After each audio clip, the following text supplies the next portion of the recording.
Would all the TPC members please take your seats? Thank you. If all TPC members would please come and take your seats. Something must be happening tonight because we have such a large crowd out there. All right, I'd like to call to order this meeting of the Transition Planning Commission.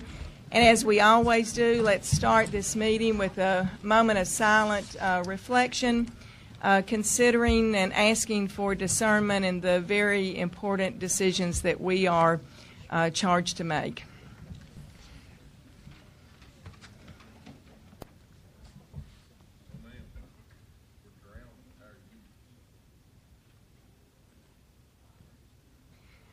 All right, we do have guests with us tonight, and I'd like to welcome you first off. The mayors of the municipalities will have you introduce yourself a little later, and also the mayor of my municipality, which is Memphis, Mayor Wharton also. If you will allow us, we have just a small bit of business to take care of, and then we'll move to the part of the program that would involve you. You have received the minutes of the last meeting. Do I have a motion to approve? So moved. It's been moved and seconded to approve the minutes. Are there any additions or deletions or changes in these minutes? Hearing none, all in favor of approving the minutes, please say aye. Aye. All opposed, no. The ayes have it, and the minutes are approved. I'd like to take just a moment in the chair's report to congratulate Jeter Elementary School, Miss Carter, who's in Millington. It was always great to read about awards in our schools, and Jeter was awarded the Blue Ribbon School in the state and will then go on to compete nationally. Very, very good. Congratulations to Jeter. There you go. Now, I know I'm going to have to read the paper very carefully because I'm sure there are other awards that are coming along, and I'm going to have to catch those. I would also like to inform the Commission that the second meeting that I will be having along with the two superintendents and the board chair, Billy Orgel, with Commissioner Kevin Huffman, will be on March 5th. So he has been true to his offer that he would try to meet with us monthly, and we think that's going to be very beneficial as we move forward with our plan to be able to have Commissioner Huffman aware of the work that we're doing. Want to remind you that the BEP presentation will be on March the 22nd. This is one that we had to move from tonight. Just wanted to remind you of that. And we do have. We're going to move that. We've moved the committee reports down, which is good. We may not even have committee reports, but we'll get to that point at that time. Okay, at this point, I would like to welcome our guests, the mayors of, I'm going to miss this, Arlington, Germantown, Bartlett, Collierville, Millington, and Lakeland, and Memphis. We're very happy to have you. What we will do, we've invited you to present to us around the plans that you have been looking at and the and what you are considering in terms of education. And after you have made your presentation, we'll open this up for some questions from the TPC. We're glad to start this dialogue, and I'm going to actually ask our TPC member, Mayor McDonald, to start and to, if you could, Mayor McDonald, I think it would be good to have everyone introduce themselves because I'm not sure everyone knows everyone around the table, and then just carry on your presentation as you wish, and then I will facilitate the questions. We'll start with the mayor of the largest municipality first, then. I didn't know I was going to call. Thanks for inviting me. While the city of Memphis has no particular legal role in this, I will simply say that we recognize the distinction between schooling and education. Education is a much broad enterprise, and everybody in government, big or small, city or county, has a responsibility, perhaps moral, certainly moral, if not legal, and that the city of Memphis looks forward to working with everybody in Shelby County with respect to seeing that all our children receive the best education possible without regard to whatever the schooling situation may look like. I want to thank all of you, Mayor Luttrell, for your leadership. It's a very difficult and challenging situation. The volunteer members giving of your time. It's all for a great cause, and in the end, I'm sure we'll all come out winners because in the end, we will have helped our children. With that, I thank you Mayor for allowing Warden. me to attend. I will have to leave about 6:15. Okay. So please Mayor proceed. Carmichael? Yeah, Mayor Scott Carmichael, City of Lakeland, Tennessee. Mayor Linda Carter, City of Millington. I'm Stan Joyner, Mayor of the Town of Collierville. Sharon Goldsworthy, Mayor, City of Germantown. Mike Wisman, Town of Arlington, and for those of y'all who don't know, I'm also on the Unified School Board, former member of the former Shelby County School Board. So. What we propose to do tonight, we've kind of taken some different topics. Scott and Linda were not sure that they were going to be able to be here or how long they were going to be able to stay. So we've divided the topics between four of us. And the first presenter will be Stan Joyner from Collierville. Thank you, Mayor McDonald. And let me extend my thanks to the TPC for extending this invitation to us to come out and address you this afternoon. I don't think that any of our presentations are going to be that long, but we do have some things, as we've broken these things out, that we did want to share with you based on our feedback that we're receiving from the residents of each one of our municipalities. I am going to speak with you on local control, basically, and one of the fundamental fabrics of all great communities is the great public education system that they have. I'm certain that all the municipalities here in the suburban communities as well as the city of Memphis have benefited from having outstanding local schools. I know that the excellent schools in Collierville have certainly been an attraction to residents who have moved to our area as well as businesses that have moved to our area. And I think traditionally, as I look back on the history of Collierville, our schools have truly been, over the years, having grown up there, the true heart of our community. And so we are very passionate about the way that we feel about those things. I think also that it's only natural that a community with strong common bonds and values will want to have the ability to directly shape and influence the educational environment of our children. Now, as a matter of principle, I think the leadership of all the suburban municipalities generally endorses an organization that seeks to decentralize bureaucracies and move services closer to the end user. Specifically, we believe that 4 factors and associated benefits will support decentralization of a large school district. The first factor is localization, and the benefit of localization is increased control. Government at its best is when it's closest to the people that it serves. The educational environment is enhanced when the layers of large districts are reduced. The second factor is transparency, and the benefit of transparency is trust. Locally elected leaders provide more accessibility into the decision-making related to school districts. The third factor is engagement, and the benefit there is in participation. The parents of in the town of Collierville are very engaged in their children's education. They seem to have a sense of ownership in that education and in those schools. Closer accessibility to administrators increases the likelihood of interaction, input, and influence. And access in a small town happens, let me assure you.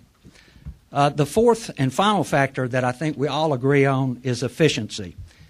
And the benefit of efficiency is increased productivity. Remote centralized administrative functions inevitably succumb to inefficient bureaucracies. Our concern is based on the data that the large school system will inevitably result in reduced accountability and a decline in the overall quality of education available for our children.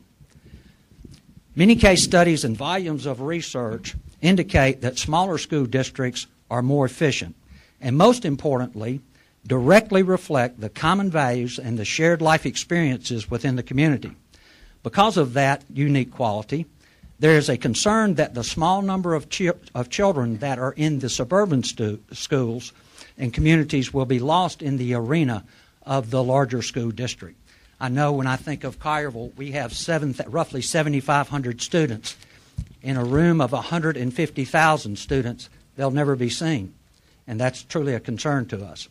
The responsibility for providing a quality education system may be the responsibility of elected leaders, but the effort is driven by the support and the endorsement from the community that we serve.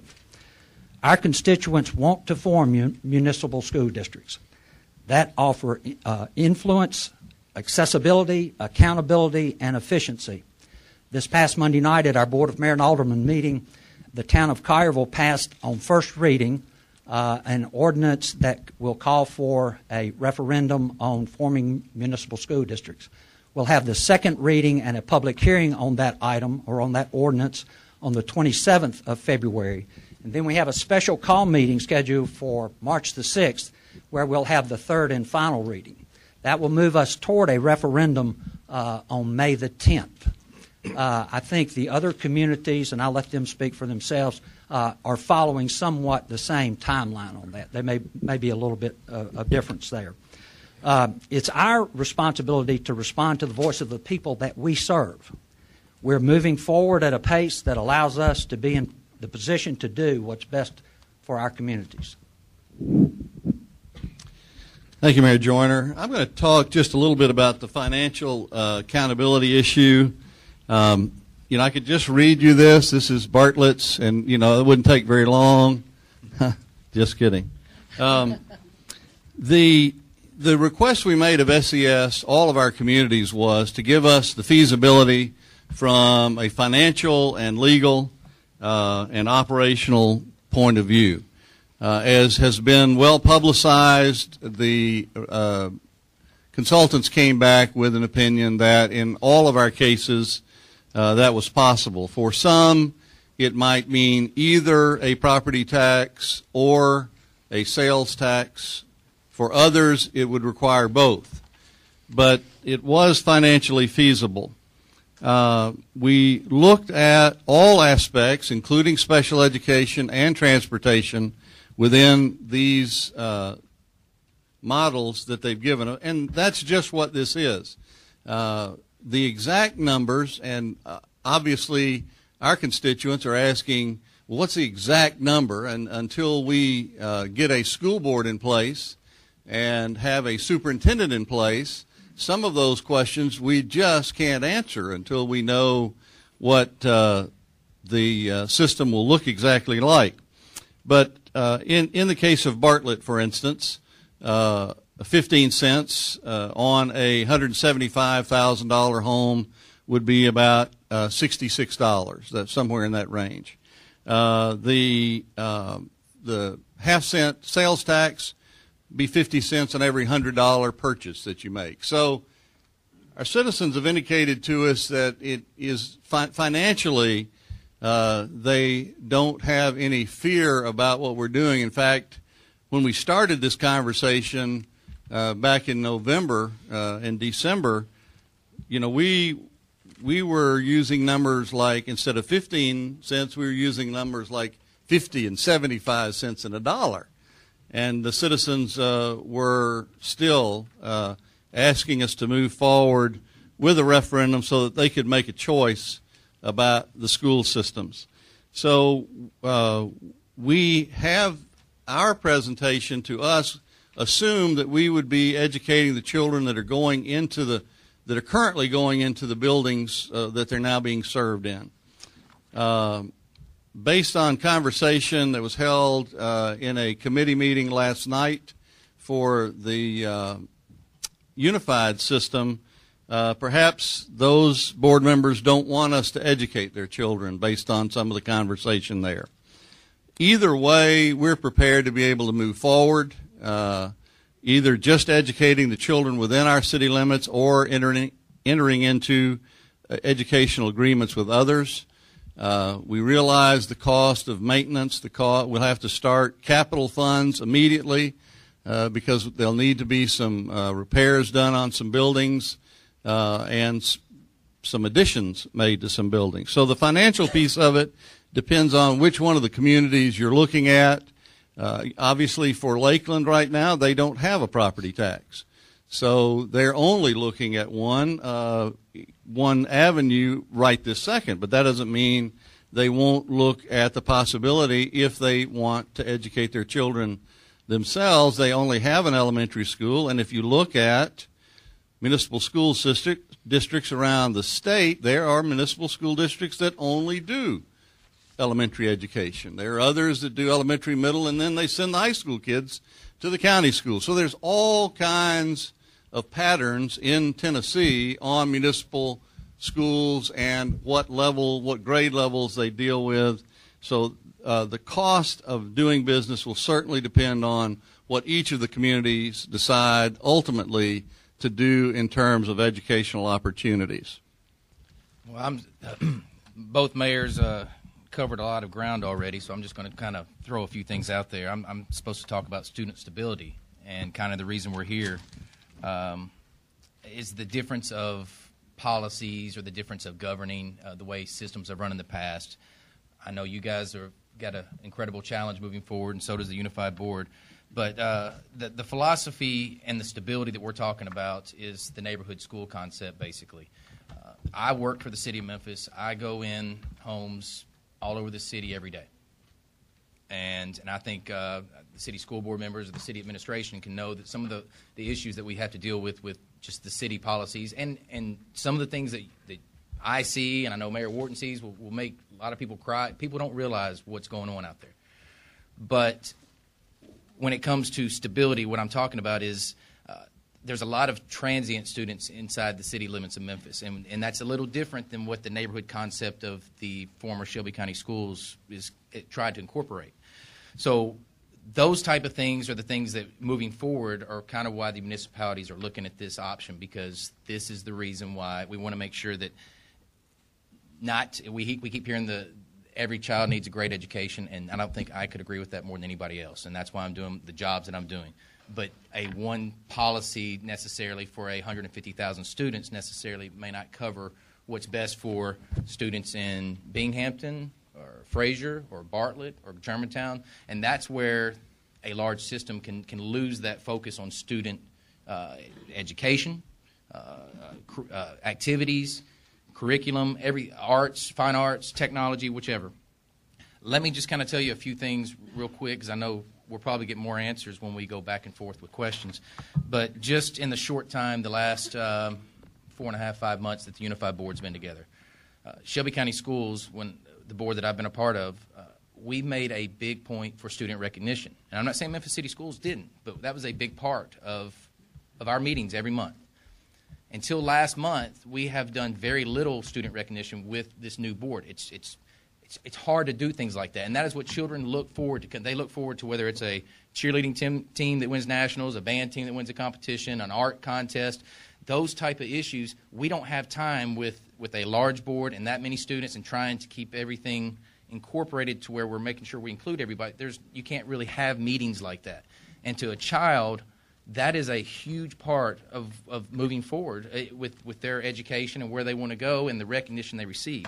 So I feel that those types of things are already being lost. Not saying they can't be brought back, but they're already being lost in this short amount of time.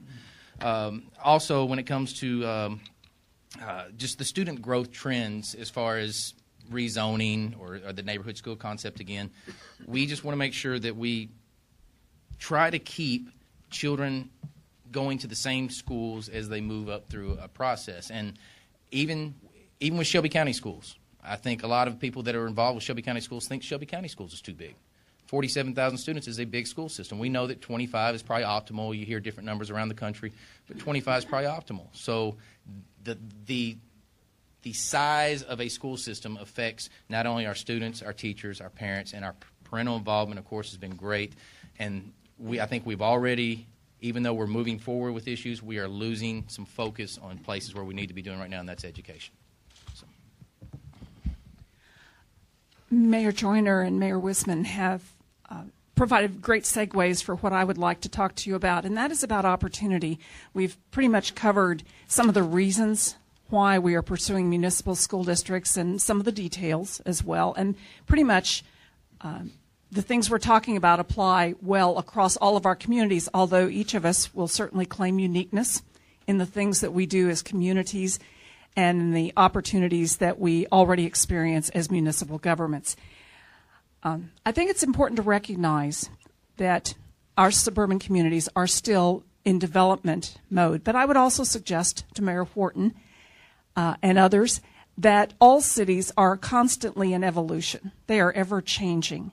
And whether it's by annexation or by raw land or whatever it is, we are all pretty much in that mode of continuing to change and be something different than we've been in the past, or being more than we've been in the past. At the same time as this is happening, particularly in the suburban communities, I think all of us are very intent on sustainability. What will we be for the long term?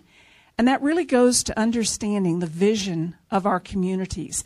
Across the board, I think if you interviewed people in Eads or Bartlett or Orange Mound or wherever it might be in Shelby County, we would find that we all share certain values that are important to us in terms of what we expect from the community and the environment in which we live and work and play and visit and such.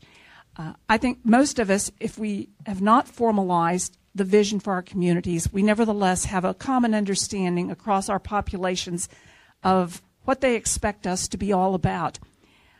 That vision tends to be all-encompassing, and it's very hard, I think, to separate from within a vision as we look at such things as public safety and public infrastructure and public amenities and everything, to somehow set completely aside, in many ways, public education, because it seems as fundamental and as critical to the quality of life in our communities as any of those other factors. And I think that as we approach this discussion, we see a tremendous opportunity to make public education an integral part of our individual communities.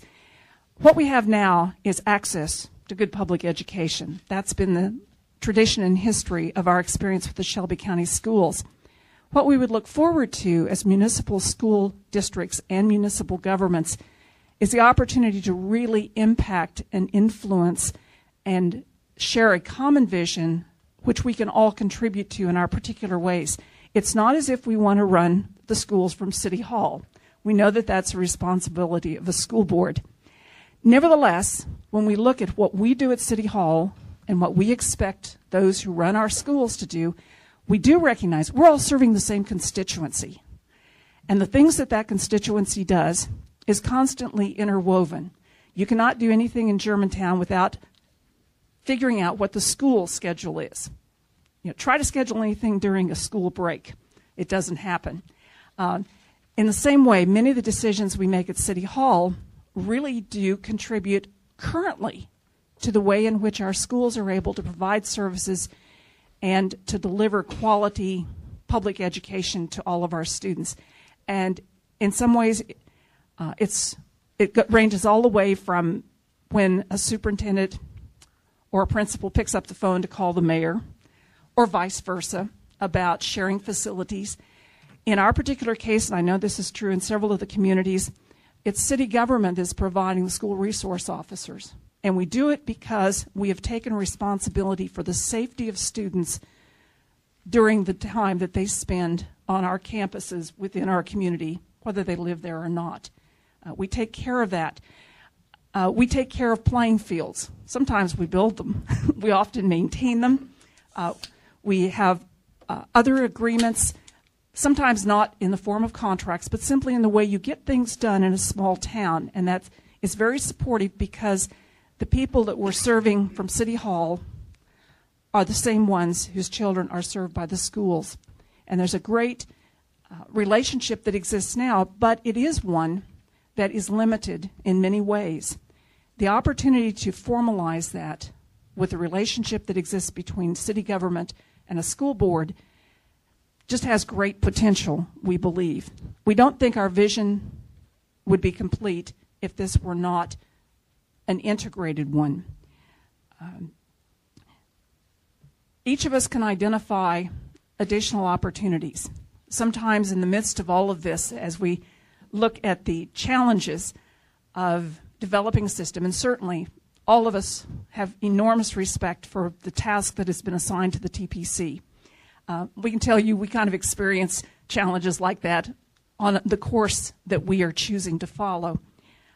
But nevertheless, there are moments when you can kind of get excited about the possibilities that come about, partially because of the ability of a city government to do things in conjunction and in relationship with another entity. Sometimes it comes from simply the size, the ability, as Mayor Joyner mentioned, of what can happen in a community where there's not much distance between those who are served and those who are doing the serving. It makes a huge difference if you have eliminated the layers of bureaucracy, and I'm sorry, that's exactly what they are. We know about bureaucracies. For all of our efforts to do otherwise, and I think all of us have done leading edge things to change our sense of bureaucracy, because in a small town or smaller communities, you talk to the mayor at church and in the grocery store and at the gas station and wherever. And so the sense of linkage and the ability for people to get to the people who make the decisions, I think is really important. I think some of the things we have done in our communities, because we have the ability of nimbleness, of being able to be flexible because of our sizes, offers us some opportunities to bring those practices, many of them taken from the corporate sector. We can bring those, hopefully, to the discussion with the school board as to how it might administer and manage a school system.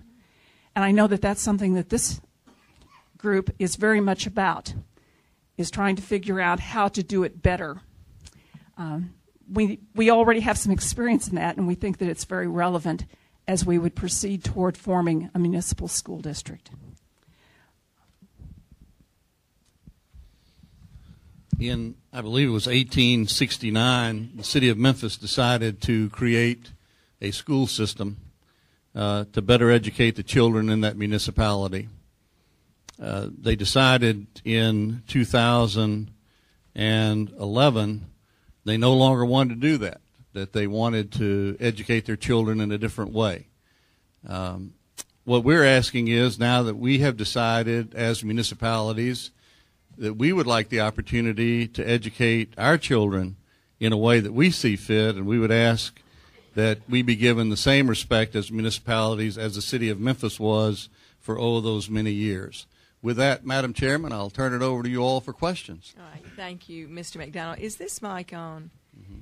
I would also like, if you will allow me, to recognize the Shelby County School Board Chair, whom I noticed just walked in or what has been here for a moment. Mr. Orgel, can you wave your hand? He doesn't want to be recognized. And are there other, I see Miss Malad, I see Miss George, I see is Miss Jones, Teresa Jones. Who else is back? Chris Caldwell. Just all the school board members back there. If you will stand up and wave at everybody. We appreciate your being here. Stephanie Gatewood. And there's Kevin Woods. Am I missing anybody? And, of course, we've got around the table Commissioner Pickler and Jones also. All right. At this point, thank you for your presentation. And I will recognize members of the TPC. If you have some questions of the mayors, if you'll just ask to be recognized, I will facilitate a question and answer. Miss Avery. Thank you, Madam Chair. I would like to ask. Thank you. I would like to ask Mayor Carmichael if you are thinking about raising a tax in Lakeland. Well, at this time, everything is on the books. We're considering everything we have to do in order to establish this. Three things that are going to run your taxes more than anything else: police, fire, and schools. So if we do take over a municipal school, and that will be that the citizens vote on it through referendum, that this is what they want to do and they're willing to pay for it, then this might push us into the realm of having to actually establish a property tax for the first time. Thank you. Madam Chair, if I might, I would like to ask Ms. Carter, Mayor Carter, the same question. We have not as yet received our report back from the consultants, and so we're kind of in a holding pattern. The citizens have expressed a desire, but not formally, and we have not held any formal meetings. However, we have had our first reading on the ordinances that are required. So until we get that back, I don't know. As far as raising the taxes, our intention is to allow the citizens to vote to determine whether or not they want to raise the taxes. Thank you. Thank you, Madam Chair. Thank you, Ms. Avery. Next, Mr. Paget. Thank This you. is one of your Shelby County school principals. No need. Here. Thank you so much. Just really quick. Have you guys sort of identified the one primary thing that your constituents say as the reason for wanting to separate? If you were to list just one thing, what would it be, or could you rank them with a bullet list of three? I would say local control. I would echo that. It's something we've heard at every town hall meeting, at every opportunity, and I think it really goes to looking at the large unified board, understanding that the number probably will settle down around 13 or whatever the county commission determines. Nevertheless, looking at that in terms of how many people will be representing the suburban communities and understanding that that's not a majority by any means. And we all understand that. It's one man, one vote, and we're obviously very good with that. That's the way it works in this country. But nevertheless, the ability to influence the vision, the expectations, the accountability, all of those things we mentioned earlier, is simply seen as far more probable when you elect your neighbors or folks across your own town to make those decisions on your behalf. Mr. Paget, are you? I've got a list, but I'll use Okay, well, let's. Throw one out. Mr. Pickler? Thank you. As many of you know, this commission has been empowered with coming up with a structure. And I know that I chair, along with Mr. Jones, a committee on looking at administrative governance structures. And we definitely are hearing what's coming from the suburban community. I guess the question I would ask you is this. In hearing the things, especially Mayor Joyner, that you talked about localization and transparency and engagement and efficiency and the issue of local control, would it be your opinion that if, in fact, this Transition Planning Commission was able to come up with a structure that addressed these issues, then would this be something that you would take back to your community and engage in serious conversations as an option to municipal districts, or has the train left the station so far that that's not possible? Well, is this on? Okay. One of the things for the timeline that we've set, which is an aggressive timeline, is one because you're charged with, I think, giving your plan to the combined school board late June, something like that, and then the combined school board will take that and they will study it, and they will keep parts that they like possibly, and they'll discard other parts that maybe they don't like. And so it will be, well into the latter part of this year before the municipalities will know what your plan is going to be. And then after that, of course, it goes to the state, if I understand that correctly. I will correct that in just a moment for you, if you'll go ahead. The timeline that we've been given basically is to work toward that August of 2013 timeline, because that's when we see the Chapter 1 saying that that's when the systems will be merged. In the meantime, we've got to, after the referendum, assuming that it's a positive vote on the referendum, then we've got to notify the election commission that we want to elect a school board. And I think that early voting on the special referendum on May the 10th would begin April the 20th. So there's not a lot of time, to get that done. Then qualifying, based on the notes that I made, qualifying, I believe, for the school board would be the filing deadline for November the 6th election is August the 16th. Okay, so to elect that school board, we need to give them time. Now, the first thing that they'll need to do, obviously, is hire a superintendent. And then after they hire the superintendent, we're putting together a municipal school district to be ready in August of 2013. That's the tight timeline. Not knowing what your plan is going to be and not knowing what's going to come out, we'll lose a year, basically. The other part of that is that plan, what parts of that plan survive, okay, through the combined school board, will be good possibly for one election. But after that first election, or maybe not even then, that plan can change.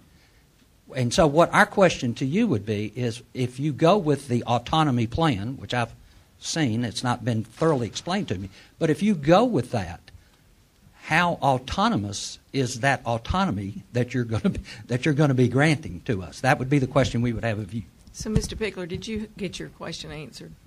Well, I heard the timeline. Well, Mr. Pickler, do you mind if I kind of Please add to that? I think to answer your question, I don't know. I'm not an attorney, so I can't tell you if the train has left. The train's left the station. I think that's fairly obvious while we're all sitting here. But I think everybody in here has had their first reading, which was explained, and so by around March 5th, March 6th, with all the municipalities, I think it's going to be final from the board of aldermen and mayors standpoints, as far as it's going to a referendum May 10th. So you will know whether there's 4, 5, 6, however many go in that direction. So that part of it, yes.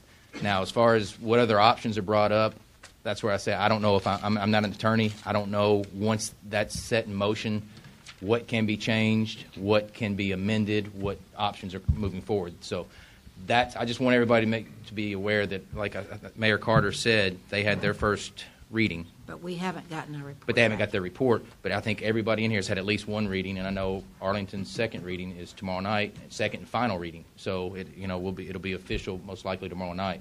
So I just wanted to make that part clear. All right. Others that would like to ask questions? Mr. Cates?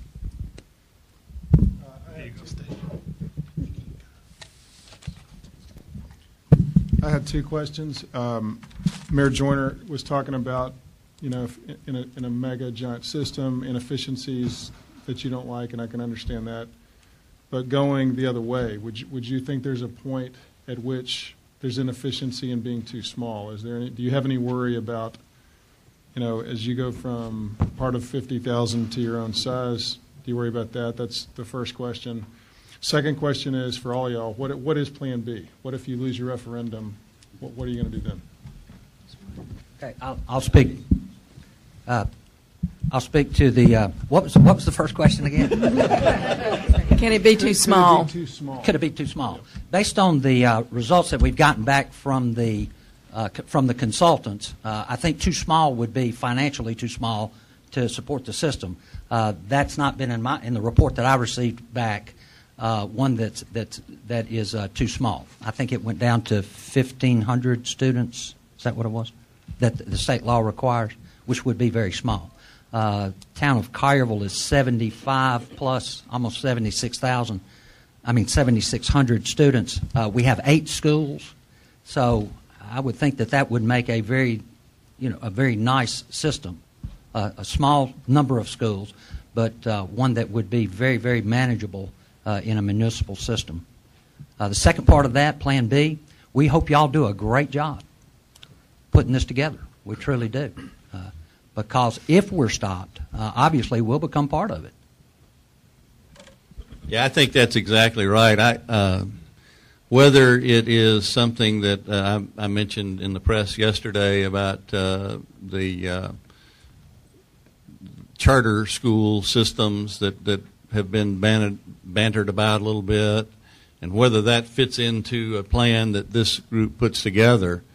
Our automatic plan B is the unified system.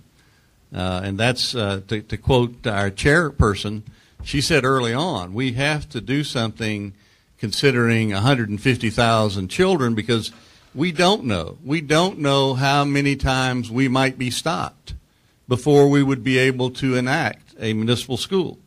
So I would anticipate there is a strong possibility that we would be a part of the unified system to begin with, and that many of us would then continue to proceed to get past those other obstacles. But in the meantime, our children would be in this unified system or a charter school system that might or might not be a part of this.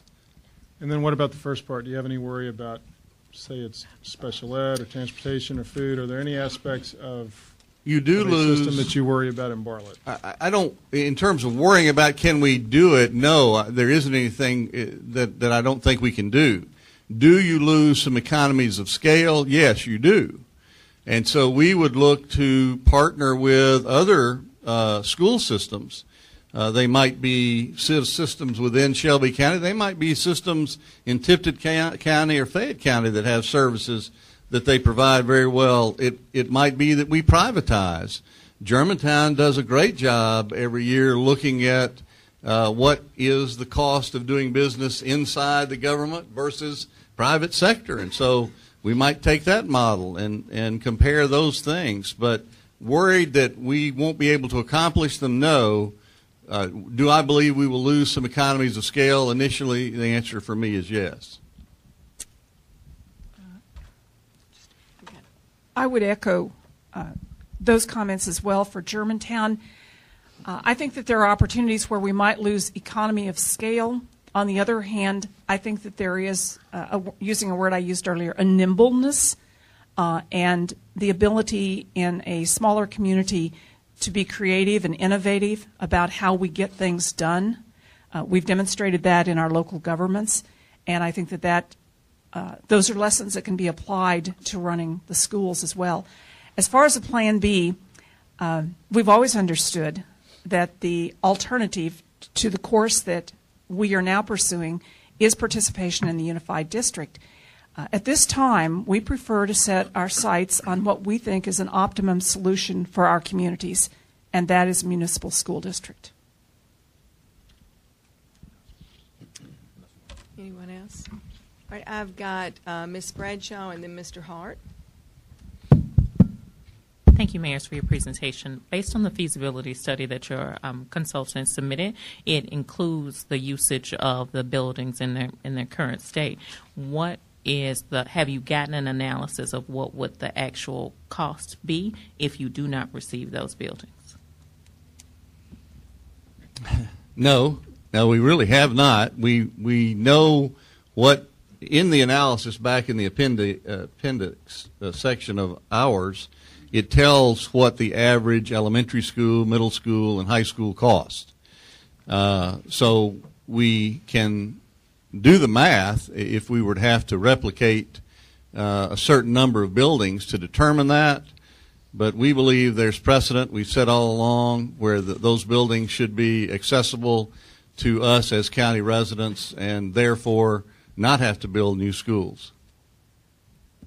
And so my second question is, and I'm not sure because I didn't get the answer from David Pickle's question, is there anything that could be included in the plan from the Transition Planning Committee that would satisfy you all in your need for local control that would entice you to be included in this process? I would never say never, but it's not likely. I think the train has left the station for most of us. I think our community, if some of you were able to attend our meeting that we had in Bartlett a week and a half ago.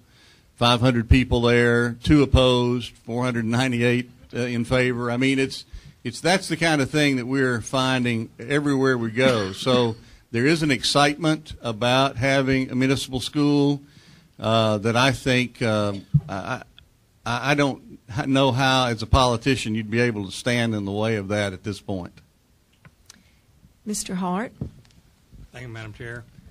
I have only one, at this juncture, concern, and that is relative to a May the 10th election, because I feel like you're disenfranchising your citizens. Because until we put a plan on the table, what are they voting between? They're not making a choice. They're just affirming what people in the community have talked about. And I'm not going to the cost of a special election, but it appears to me with elections, this being an election year, there's plenty of opportunity to meet the goal of being to hire a superintendent. And that's, in the presentations I've been at, that's been the thing that y'all want to make sure you can do, if you have to, is hire the superintendent early in 13.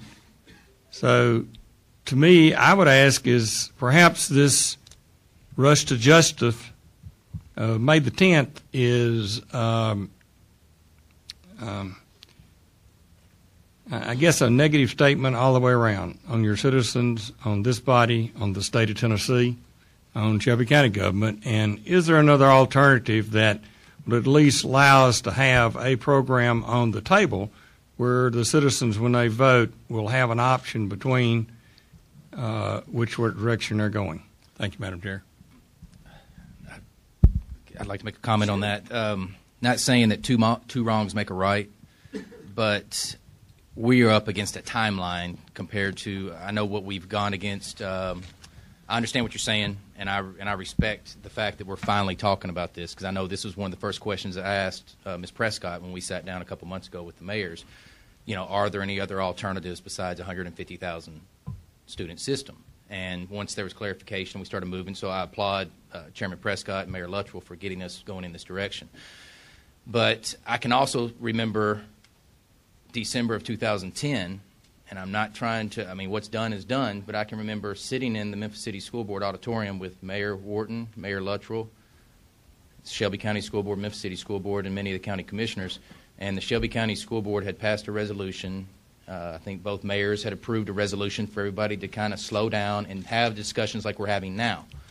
Unfortunately, we weren't up against a time frame then. We are now. It was the choice, and it was put to the voters and the voters of Memphis, and that's what they voted on. So we're kind of in that same predicament now. We're being pushed by not just our individual agendas. We're being pushed by our communities to move forward to do whatever is available to ensure the education of the students of not only the municipality, but the students that we educate now in our areas, our neighbors, you know, whether it's unincorporated rural reserve or Memphis City or whichever. That's what was being asked, even by those that aren't in our municipalities. It's not just the people from Arlington asking Arlington to do it. It's the people that live around it. Now, what happens with those children is out of our control, evidently, in some shape, form, or fashion. But we are being asked by them, too. This is what people are asking us to do. This is what people have been asking for an option ever since this kind of started in this direction. So I hope that kind of answers your question. With all due respect to Mr. Hart, I think some of us who come from areas where referendums are commonly used in local government to make significant decisions, and that often occurs in other states where there are independent school districts, and the patrons of a district decide if they're going to put up a new building or if they're going to increase the millage rate for operation of schools. I don't see this, a referendum, even though we're not terribly accustomed to them in Tennessee, as being something that says you choose this or you choose this. What we are simply doing is asking our community if they are willing to undertake all the responsibilities and implications of creating our own schools. And I don't think there will be many voters who do not understand that if they say no, they are in effect casting a vote for a unified district. I think that will be fairly clear to everyone, as that appears to be the plan B that most of us would have in mind at this moment. So I would just respectfully take a different perspective, that we're not disenfranchising. This is one of those interesting times when, instead of boards of mayor and aldermen making the decision on behalf of the whole community, we are taking it to the voters. And I think that's an important thing to recognize. I would bring forward 2 points. I don't know whether to call you Commissioner Hart, Mr. Hart, Tommy. We've known each other a long, long It time. was Tommy when we first met in '86. That's right. That's right. But you served as a county commissioner, and you know full well that the discussion of special school districts and municipal school districts is not new. This didn't just come to the table after Martavius and Tamika made their proposal. That was not the first time we had talked about special districts or municipal districts. We've been talking about it for 30-plus years. So there's been a lot of effort to try to say this is a reaction. What it is an opportunity, as we see it, not a reaction. It's an opportunity we've been asking for years. Dr. Green asked in a meeting we had a couple weeks ago where the executive committee agreed to allow us to come. He said, the one thing I want to know is why. Why are they doing this? And I said then, I don't know if I'm going to answer the question to satisfy him, but I'm going to answer the question. And when I look at our charter, item 26 under powers of the city says to establish schools, determine the necessary boards, officers, teachers required, therefore, and it goes on to talk about a complete educational system within the city. That's from like 1866. Now, in the 1980s, and then with the tiny town law finally passed, the state said, okay, we're not going to do any more of those right now. And so we were put on hold in order to accomplish that. Chapter 1 allows that door to reopen, which many of us, as I say, for 30 years have looked forward to. And so it is not something that requires us to wait. It's something we've been wanting to happen way before we ever got to this point. So it is not a negative or positive reaction to this body. Secondly, if there was a way where the judge and or the legislators would postpone the 2013 merger, I can speak as one of the mayors, I'd be more than willing then for us to slow ours down. But if you're merging 2013, you've got a timeline to deal with, and we have a timeline to deal with, and the only way we can see that we can get there is to start that timeline that was brought forward earlier. So if the judge wanted to say, okay, everybody, you need 2 more years to get this right, I'm on board with that as one mayor. Let me just, I'm going to recognize the next person, but let me just clarify for a moment because we have a lot of people here, the calendar. We are working toward a 2013 merger date. Our commission does not have we set a deadline that would work for the 2 districts that we're working to merge. We've discussed it with them and recognized that plan needed to be approved and in hand by August so that they could responsibly have a full year to implement the plan, to work around their budgets. So that was a responsible decision that we made in terms of getting the plan to them on time. We will have our plan in first draft by mid-May. Is that correct, or is it mid-June? Mid-June, excuse me. By mid-June. Our timeline has been published throughout, and we will be rolling out recommendations, so you all will be able to see some of them as they come out. And just to, and certainly you, the mayors have asked for respect, and I give that to all of you. and I do believe that we all do what we think is best for our children.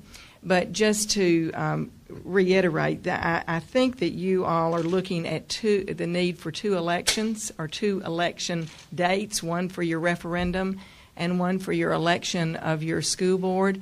And there are elections in August and in November. So I think that is the concern perhaps that we're feeling, not that it would you would not have the chance to do exactly what you feel is best, because we recognize that as being a course that would be well taken. But if you could utilize the two dates that are in place, the August date and the November date, then we would indeed have a chance to have our full plan before the community. So just to kind of clear up the calendar on that, Mr. Mayor McDonald. Yeah, Madam Chairman, trust me, we looked at that. We do not cherish the schedule we have, and we all looked at what's the dates that we have to do, and so we took the calendar and said, okay, if we've got to get a school board elected in November so that they can have a superintendent in January, to only have 8 months to put in place a school system, we took that date, November election date, and worked backwards. August doesn't work. Under our election cycles, there has to be a certain number of days for our candidates to pick up their petitions. And doing the referendum in August will not work with November. Trust me, if it would have, I think most of us would have done it. Well, thank you for that explanation. I'm going to call on Mr. Jones because I'll get back to you, Miss. Thank you, Mayor McDonald. Thank you, Madam Chair, and thank you, mayors, for addressing the TPC. A theme that's been floated recently has been local control. But my question is, what type of efforts for local control were there before December 10th, 2010? There seem to have been no efforts or no cries for local control until there was a unification process. So that would be my question, my first question. I think the effort for local control was the special school district that Mayor McDonald was talking about, and I think you're fairly aware of how long that's been going on. So that's the effort for local control. Just because it's not municipal, the municipal was never really discussed prior to this. But it was. Well, I can't speak for the other ones, but I think the special district was that type of local control that you can somewhat. But I'll turn it over to my more experienced. What a nice way of referring to those of us who've been around a little bit longer than everyone else. And actually, some of us have a history of going back 30, 35 years in experience directly with Shelby County Schools. And I think Mayor Wisman is exactly right. We have always supported, for as long as I've been around PTA and as an elected official, we have always supported the conversion of the Shelby County Schools to a special school district. But that would not have created more local control. No. You would have but we still saw had 7 school board members under a special and 7 under a Shelby County. Okay, but we saw that as desirable for other reasons. This opportunity to then step forward with a municipal district gives us something that under a special school district, you're right, local control would not have been the central focus of why we wanted to do that. That probably had to do more with funding than anything else. Okay. And the ability to put from our communities additional funding into our schools. But nevertheless, we had just not seen the municipal district as a reasonable pathway. It wasn't open to us. There was no... while we occasionally got the discussion going in Nashville about reopening for special districts, the municipal district question simply was one that legislators did not respond to. If I might just add a couple things there. As I understand it now, when the tiny town legislation came through back in 1998 and the annexation reserve areas were created, then a moratorium was placed on any new municipal schools or special school districts. So up until the Chapter 1, that moratorium was in place. So there was not a lot of push for that because on a local level, I felt like, since I had become mayor, that, well, it's not permitted by state law. And then thinking about, this is kind of tongue-in-cheek, so please appreciate it. If you talk to some of the principals in the Collierville schools, there's been a struggle for local control for a long time. Thank you. The next question is, it was previously stated that we have access to good public education. My question would be, how would that change in a unified plan? Well, we don't know for sure that it would, Martavius. It's the unknown factor. We just firmly believe, and we have. It's the same argument that we made up to the election in November on consolidation. This is the very same argument we made then. Smaller works better. We believe it works better in our governments, and we believe it works better in our schools. And then I'm looking at page 124 of your study, and I'll just read pretty much the last. I'm not sure we all have exactly the same. Well, and you know what? It's Bartlett's. Okay. It's Bartlett's. But it says, well, I'll go ahead and read it. Analysis of pertinent case law, the spirit and essence of Chapter 1, and the history of past practices regarding school facility transfer in Shelby County support the right of a Bartlett Municipal School District to receive, transfer, and control of the school facilities now located within the boundaries, and to have that transfer occur without the imposition of costs with respect to those facilities. But the part that I want to emphasize, it goes on to say, all of which were built with funds provided by all Shelby County residents. So in essence, a Bartlett school district, which if it were 9,000 students, all Shelby County residents built the schools, but a municipal school district would be excluding 141,000, where all Shelby County residents built those. And so I go on to say,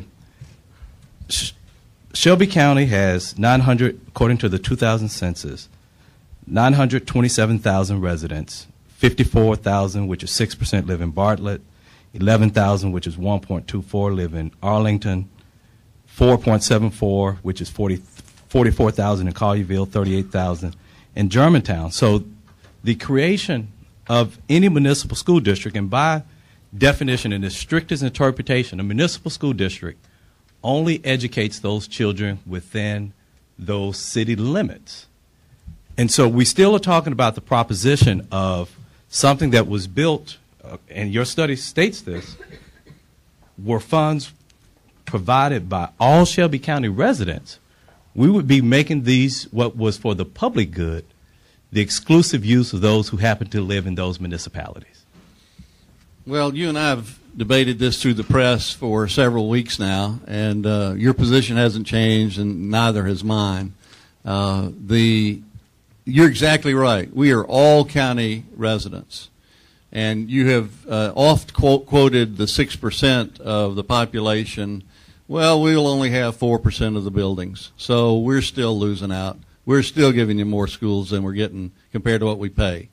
We pay, outside of the city of Memphis, approximately 40% of the educational funding. But Mayor, you only represent Bartlett. Mr. Jones, let's let Mr. McDonald finish this answer, and then if you would like to ask another question. Well, I'm not sure, why the objection.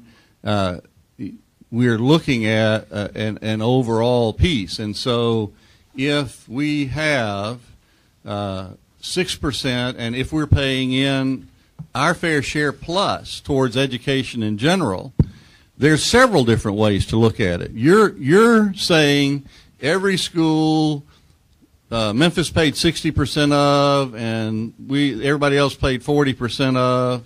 There's another way to look at it. You take the whole schools and say, okay, 60% of them are yours, 40% of them are theirs. There's a whole lot of ways to cut that piece of pie. The fact is, you said it. It's for public good, and that's exactly what we intend to use it for. But just those who live in Bartlett, though. In those particular schools, okay. But you should remember, I would encourage you to visit municipal schools throughout Tennessee.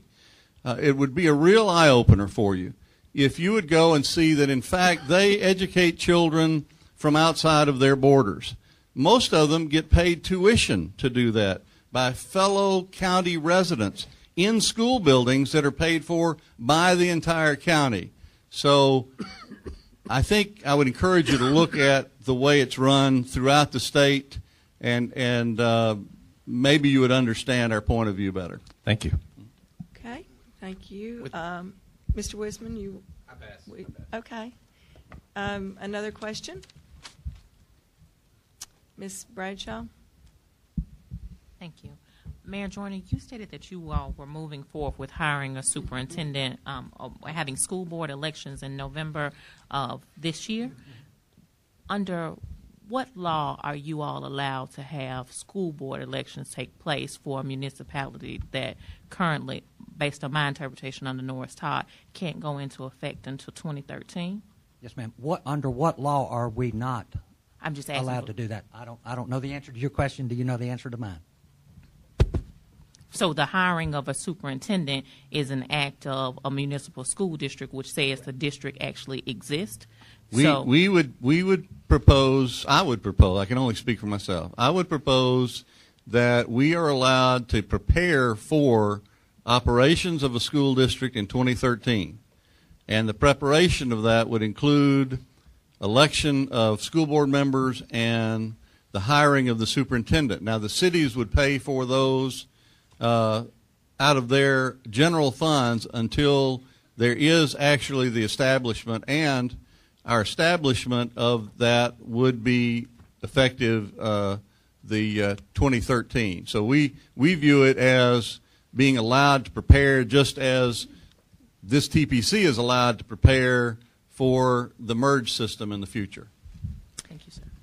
Are other hands that are up that have not asked a question yet? I'm going to get to Mr. Paget, but right now I'll go to Dr. Green. Thank you, Mayor McDonald.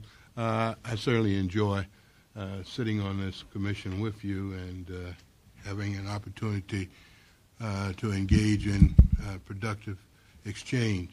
I did indeed raise a question in the executive session, and I'm pleased to indicate here that my question has been answered, and I share with you the answer that I've received so you can correct me if I err. The reason that you're interested in municipal school district would be to gain local control, to foster a system of accountability, and to foster the neighborhood concept, and to provide an opportunity for residents in the municipalities to have a quality education. Is that correct? Yes, sir. Okay.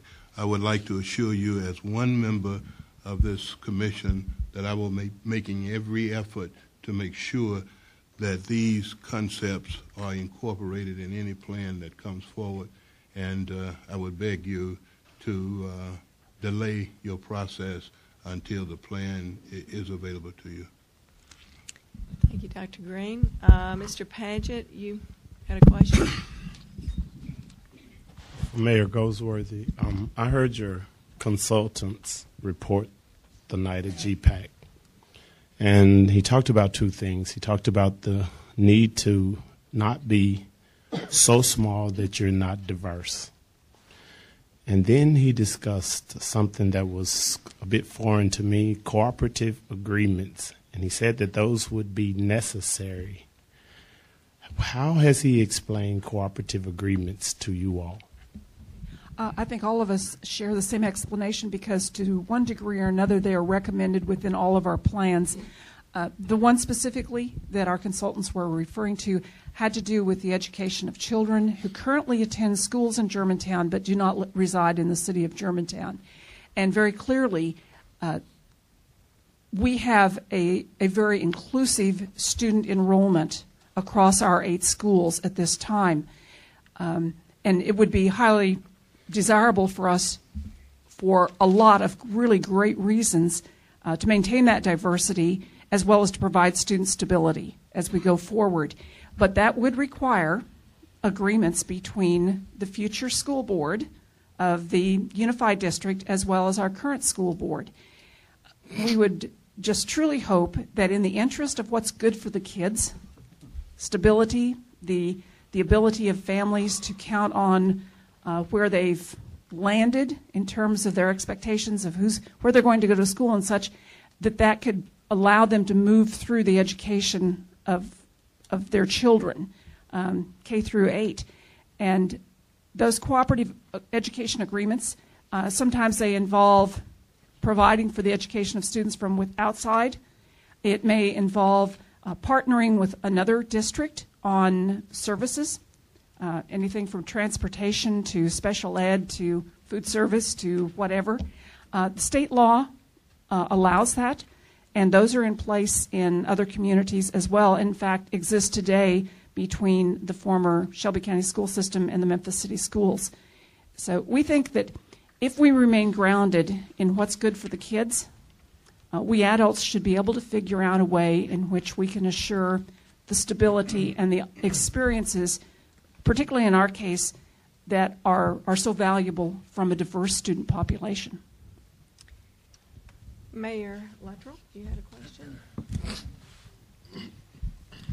My question is really, it may be more of a comment than a question, but it's really directed to all of you. Mayor McDonald may follow it a little bit closer since he is a member of our Transition Planning Committee, and several of you have visited at various events that we've had, listening tours and then here.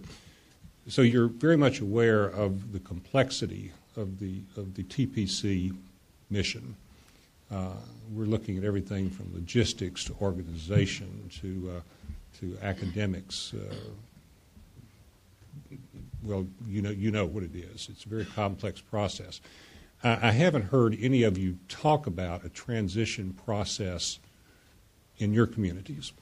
And I trust that maybe it goes without saying that I would strongly encourage you that if you're going this route, that you do have a transition plan similar to what we have seen with our TPC that really vets out all of these areas that have to do with logistics, transportation, food services, all of that, benefits for your employees. Just a broad range of things that I think should be considered. Also, it appears that your timeline is really geared toward having your municipal districts on the day that we have a unified district. Is the problem so compelling that you have to hit that September 2013 deadline for your municipal districts? Or could that be something that's delayed for a year so that you do have the benefit of the information that's coming out of this committee, that you do have the opportunity to transition and vet out these questions that are very complex as far as financing? I've read the Bartlett report. I haven't read the other reports, but I think the one thing that really troubles me about the report is I just don't think you can do it on a 15-cent sales tax and 15-cent property tax. That just troubles me.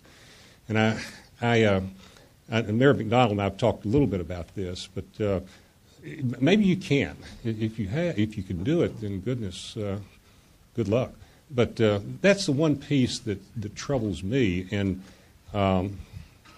I just would like to see, I guess, a little bit more definition on that piece. But that said, please, for the benefit of your constituents, which I know all of you are very concerned about that, they deserve to have as many answers as they can before they step into this. And is it absolutely necessary to implement the municipal districts September 2013? Dr. Prescott, could I follow up just a second? I got two things. Sure. First one is that what Collierville's had to do, what I've had to do is rely on the experts.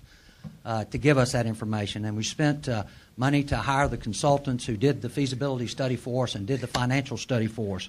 And based on the information that they've given us, using the BEP formula that everyone uses, the revenue is there for us to do that. So I've had to defer to them for the transition planning. We'll certainly do that, but again, in Collierville, I'm going to need to rely on experts in that, that will help guide us through that process, and that's kind of my idea about the way that we would intend to tackle that.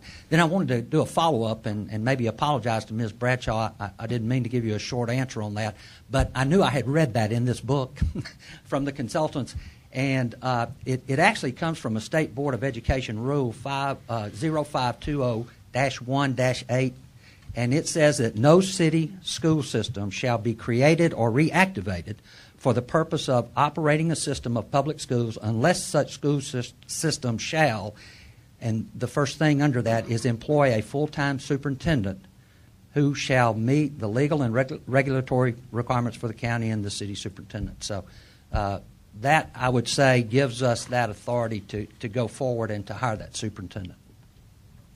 Thank you, sir. Dr. Johnson.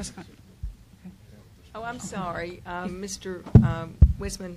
Oh, Mayor Goldsworth. If I can respond to Mayor Luttrell's comments or questions.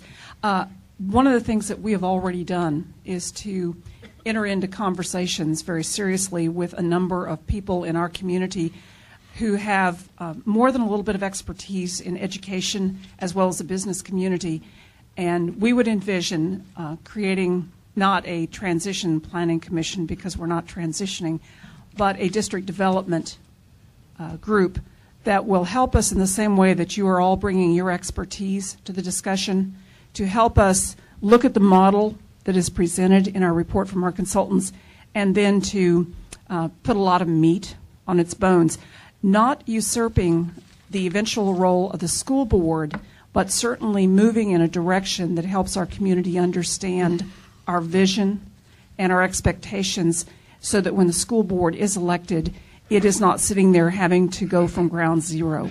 And I think we and probably some of the other communities have also retained our consultants on an ongoing basis to help us in the evaluation of exactly what we have to do next and progressively as we move forward, so we are not just going to kind of sit there and wait for folks elected later to figure out the details.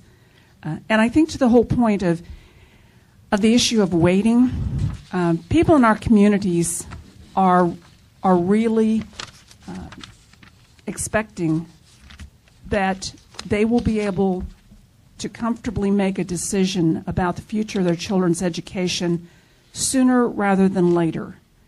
The delay of the formation of municipal districts until some date, 1-2 years after August 13, I think will have caused them to go ahead and address their uncertainties by making decisions to leave public education. And that, I think, would be a loss to all of our communities. While I certainly respect the right of every parent to make a decision on what form of education works best for their child in their circumstances, without really great public education available to everyone, a responsibility of all of us, what we do as a community and as a nation simply cannot move forward in the way that it needs to. And I think it's very realistic to think, I believe, and I would certainly stand corrected, that the Shelby County schools saw an exodus of a number of students just during this discussion over the last year. Okay. And it's unfortunate that people move so quickly to make that decision. I do not think everybody in our community will wait and see what happens in August of 2013 before they make a decision about where their kids will be educated. If I could just add to that, I think some will wait if they feel like we're making movement in what they see as the right direction. But if we're doing nothing, I don't think they'll wait. I think if we have a referendum and we're moving towards our own schools, they're going to wait. And I talk about that specifically because we've had at least one individual say they will file a lawsuit. So if we wait until 2013 and then that person files that lawsuit, we've got to wait further. So if we go ahead and do those things so that that gentleman can file his lawsuit, then we'll know what harm he's saying is going to be done. We can deal with the legal issues of that and move forward. Dr. Johnson. To the distinguished mayors, thank you for allowing me to work with you for many years. We have an idea of the quality that you're looking for. Mayor, I would hope that you would ask that person to, rather than spend that money in litigation, to put it into instruction so we can improve all the schools.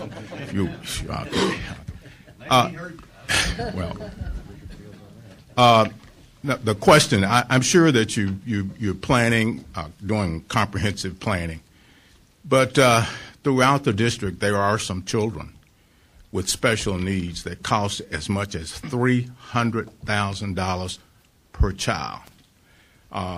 You don't always know how many of them you have. There are people who move in and out. And my question simply is this. I'd like to add that the TPC is planning for all children the kind of quality that you're talking about, plus adding world-class kinds of best practices as well. So just for the record, that is being done. But what I'd like to know, in your planning, have you considered these children with special needs who are extremely high cost, and we don't always know who they are? We are mandated to serve them, and rightfully so. And the funds, the federal laws that mandate them certainly do not provide the 40%. Right. In our report on page 96, it talks about the expenditure in the Bartlett plan of $5,308,000 for special education needs. And many of the things that a child who would need $300,000 worth of additional funding is funded by federal government. So, according to Dr. Mitchell, we've taken into consideration the special school students that are in our area now, right now, and this would be adequate to serve them. I beg to differ, Mayor. The federal government does not pay that excess cost, not all of it, and that's I agree, it's not all of it. They pay a substantial amount of it. Actually, Mayor McDonald, that's not quite true, because the original mandate in 1976, when IDEA was passed, was that the federal government would cover up to 40% of the additional cost for special needs services, and we have yet to see that number crest over 20%, and now we're down in the mid-teens. So just to clarify the record, the federal government does not come anywhere close to covering the majority of the cost of that.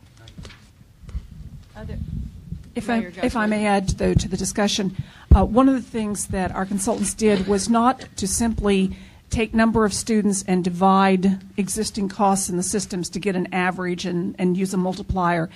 They looked very specifically at the anticipated students, where they lived, and any characterization that indicates something outside average or the norm. So we believe, we have confidence that the numbers provided, although nobody has a crystal ball on any of this, but that our plans do anticipate the adequate and appropriate attention to special needs students. And it's always been clear, and it's been interesting from our communities, had questions about that, what we're going to continue and what we're going to drop. And we say, when it comes to all students, we expect to certainly match and hopefully exceed what they are now currently receiving, and that includes special needs. Dr. Johnson? I assure you, I was not questioning the consultants. That's not my point. I just want to know if the comprehensive planning included those children. Other people? Mr. Jones, one more question. I'm going to go to Ms. Richards. Okay. Well, I'll yield to Ms. No, I'll yield to Ms. Richards. No, go ahead. Go ahead. Okay.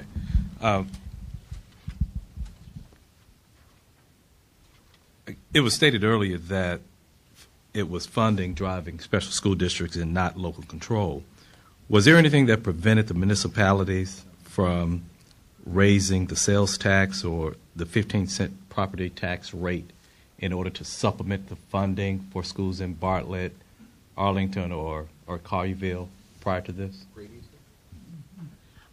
Historically, and I will admit I have more history than some of the rest of the mayors, one of the reservations that the municipalities had always held about making direct contributions from their general funds to support their local schools is that that's not where the money would end up. It would be part of an entire pool, whether it was the Shelby County Schools or a special school district.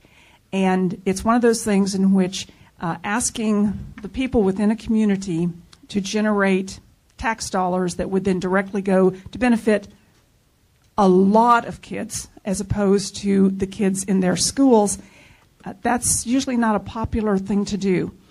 Nevertheless, although we did not consider sales tax for that purpose individually as communities or across the entire group of communities served by the Shelby County Schools, each of us in many ways have been very supportive of the schools.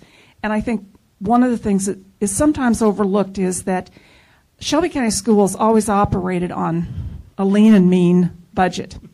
Large schools, often what we parents would consider no frills.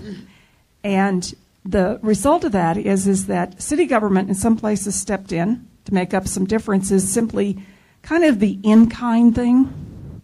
We made a deal with Shelby County Schools a year or so ago that if we could use some facilities for after-school programs, then we would mow their yards during the summer because we were mowing the parks next to it. There, I think, were a lot of informal agreements about that. And then there's the manner in which our parents have caused great things to happen in our schools, particularly when it comes to extracurricular. And that's been everything from putting together and supporting wonderful band programs, athletic programs. I think we certainly know the history of suburban schools and their ability to do great things. Well, it didn't happen because it came out of the school board's budget. And so I think that that's a clear measure of the willingness of people in our communities to support their schools, but they also like to feel that their efforts, their dollars, whether they're voluntary or tax dollars, are being spent in places that they can see. Thank you. Okay. Ms. Richard?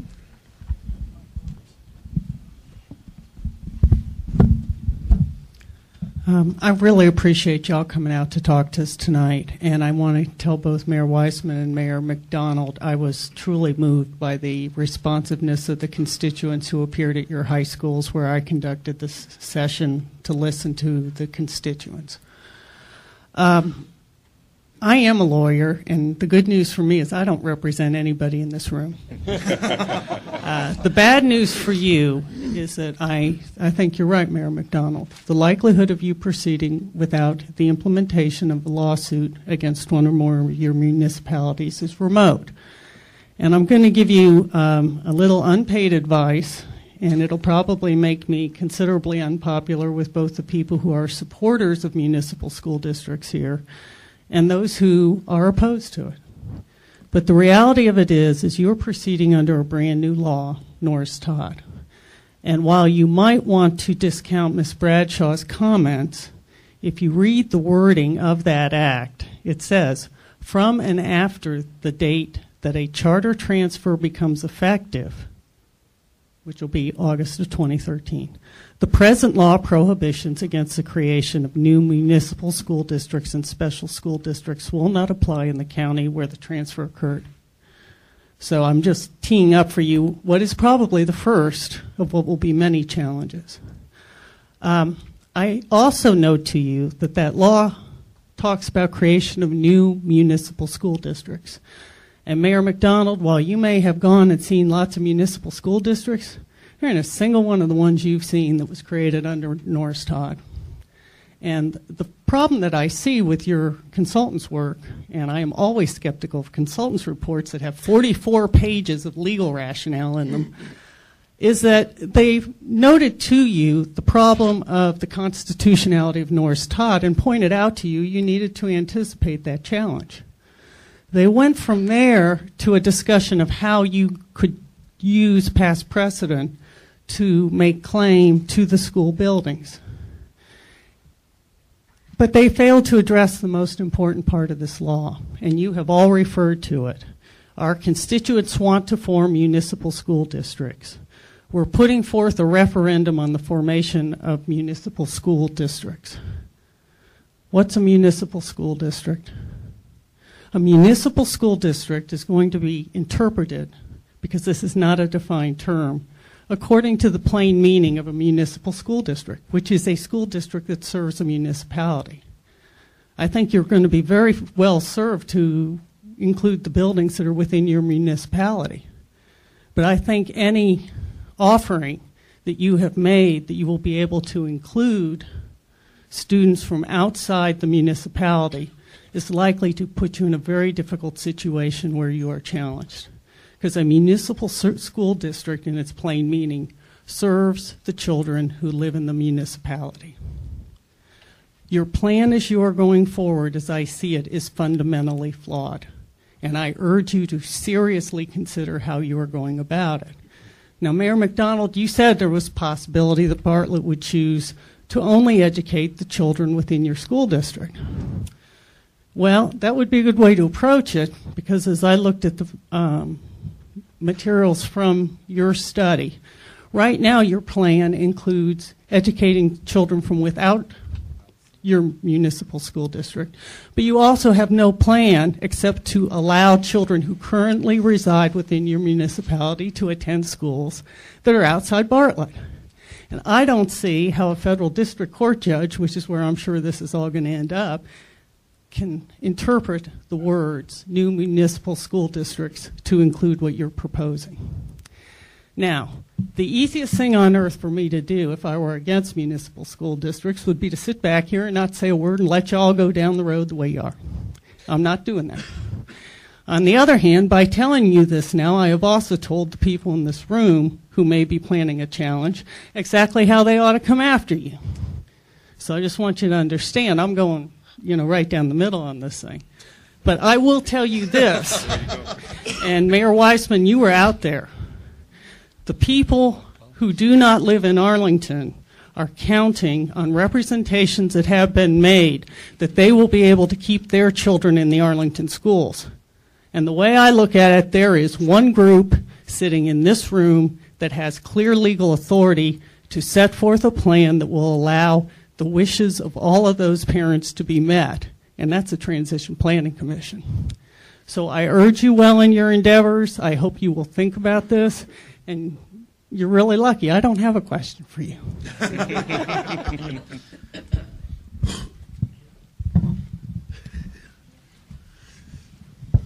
Thank you for the advice. You always give good advice. All right, I think there are no other questions, and I would like to make a few comments. And first of all, I thank all of you for coming.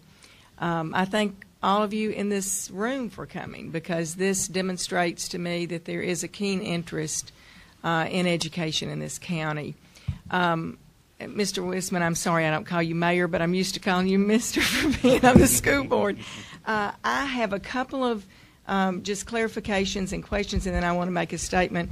First of all, it is my understanding, and I think this is correct, Mr. Carmichael, that Lakeland at this point does not reach that threshold of number of students to form a municipal district. Is that correct? No, not according to our study. We have 2,100 students. Okay. Interesting. We're talking just about the elementary school, which has 819 students. Okay. but the other students that go to other schools right now outside of Lakeland is. So so in other words, the figure you're using are the students that are presently in other schools, not in Lakeland. Okay, thank you for that information. I mean, one of the things that as I've said to you many times, and I have spoken to all of you, and I do enjoy serving with Mr. McDonald because we don't always agree, but I think we have a good relationship. My concern is children, and I know that sounds corny, but I think anybody that knows me will believe that. And I do have a couple of concerns because as we have gone around the city, and the municipalities, there is a great feeling of being in no man's land among the students who are in schools that sit in unincorporated areas. And they are oftentimes disconnected from the high school they were assigned to. And so there's a lot of it is a very, very complicated situation. I had no idea, having had more familiarity with Memphis City schools, that there were as many crossovers in terms of students in one municipality and another. That concerns me because when I hear those children that will be the responsibility of Shelby County schools worrying about when they get through these schools where they're going to go, that really concerns me. And yet at the same time, they are the responsibility of Shelby County schools, and that would take a long-term agreement and a lot of moving around to deal with that. We heard that primarily, Mr. Carmichael, in the Lakeland area and in the Millington area, and notice Ms. Carter left, but if I'm not mistaken, is there not one high school in Millington, and there are a number of schools that sit in unincorporated areas, and that's the only high school for them to go to. So that really concerns me. I do recognize that your studies, that Dr. Mitchell, whom I know and respect highly, used to argue with him a little bit when he was superintendent of Shelby County Schools, and I was on the school board, but we always had a pretty good relationship, that he has worked your feasibility study around the construct that you will be serving children that are not in the municipal district. But I guess my question to that is that a forever commitment that you have? If your school populations grow, you will be primarily responsible for children in your municipalities. So, quite frankly, the last thing I want to do is get into the building argument because I don't even want it to be an argument. But in all honesty, if your populations grow and there's not a long-term commitment to continue to serve the unincorporated children that are in your system now, then they could be pushed out unless they're, because as you've talked about, Mr. Joyner, and you're right that things can change with different school boards. So I could see a situation where a school board, 2 or 3 years down the line, you're very successful, Mayor Goldsworthy. Students come into Germantown, and all of a sudden we have to have a policy that does not allow children that are in the unincorporated areas to remain in the school. And so what happens, school board members, don't listen to me, if they have transferred a school and now they need a school because there's growth. And I honestly, I'm from a small town. I told you guys that. I'm a Tiptonville girl. Schools are the heart of the community. And I'm not passing judgment at all, but I just would simply say that there are many, many complicated issues that we are dealing with and that the Shelby County schools will deal with that have to do with children, all kinds of children that are kind of left wondering right now.